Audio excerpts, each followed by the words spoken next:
Nakita ng PTV Balita Ngayon. Babaguhin ng Pilipinas ang estratehiya nito upang matugunan ang issue sa West Philippine Sea. Ito ang sinabi ni Pangulong Ferdinand R. Marcos Jr. kasunod ng agresibong hakbang ng China sa teritoryo ng Pilipinas. Samantala, nakahandaan niya ang Pilipinas na makipag-ugnayan sa mga partner nito sa Indo-Pacific region at sa buong mundo upang mapahupa ang tensyon sa West Philippine Sea. Gayunpaman, nilinaw ng Pangulo na iniiwasan ng Pilipinas na magkaroon ng hindi pagkakaunawaan at patuloy na isusulong ang karapatan at soberanya ng bansa tungo sa mapayapang pagresolba sa issue. Sinimulan na ng Department of Education ang pamamahagi ng Special Recognition Incentives para sa mga kwalipikadong public teachers at non-teaching personnel. Alinsunod sa memorandum ng DepEd, 18,000 pesos ang halaga ng SRI at cash basis ang pamamahagi nito. Ang mga nakadestino naman sa malalayong lugar, ide-deposito sa kanilang payroll account ang SRI. Ayon sa DBM, nasa 1.8 million government employees ang makikinabang dito bilang pagkilala sa kanilang dedikasyon at pagsisikap na maihatid ang maayos sa serbisyo.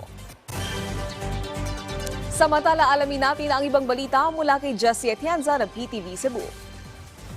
Daghang salamat Naomi og maayong adlaw. Dulaan sa 700 ka mga pasahero ang giatiman sa DSWS sa Dakbayan sa Sugbo human nga makansela ang biyahe sa ilang mga barko.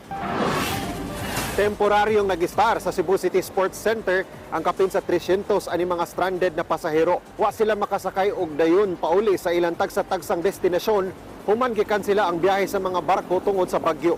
Daling gitagaan sa Department of Social Welfare and Services sa Dakbayan sa Sugbo ang mga na-stranded na pasahero katulgan, pagkaon og tubig.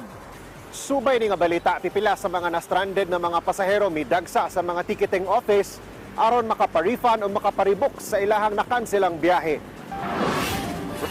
Bisan kung padayon ang pag-uwan, midagsa gihapon ang ubang mga stranded na pasahero sa ticketing office sa gawas nga bahin sa Pier 1 sa Dakbayan sa Sugbo. Namasin ang mga stranded na pasahero nga makakuha og refund o makaparibok sa ilang mga biyaheng unang gikansela tungod sa bagyo. Base sa datos sa Coast Guard District Central Visayas, moabot sa kapin 1,000 ang mga stranded na pasahero sa tibok rehiyon. Samtang ana sa kapin 200 ang mga cargo o passenger vessels ang suspendido ang biyahe. Daghang salamat, Jessie Atienza. At yan ang mga balita sa oras na ito. Para sa iba pang update, i-follow at i-like kami sa aming social media sites at PTVPH. Ako po si Naomi Tiburcio. Magandang hapon.